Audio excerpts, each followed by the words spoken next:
Sio kama unaelewa vizuri shemeji. Sawa? Msiba sio wa kwako tu. Hata mimi aliyefariki ni kaka yangu, huyu aliyefariki hapa ni ndugu yangu. Najua unaumia, lakini ngoja nikwambie kitu kimoja. Mila yetu sisi inaruhusu kukulisi. Kwa mimi nitakulisi na kila kitu kitakuwa poa.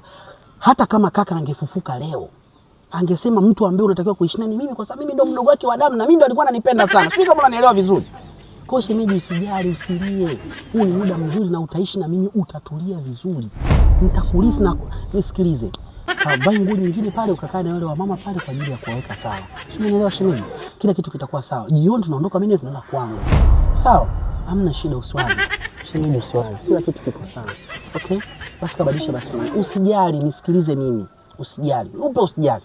Kabadilisha nguo, kae na wale wa mama pale na mimi simani. Sawa? Wai basi, mimi nakusubiri hapa.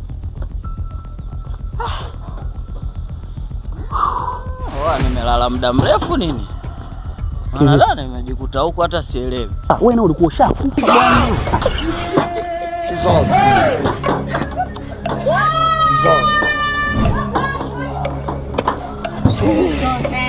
Fuka nini?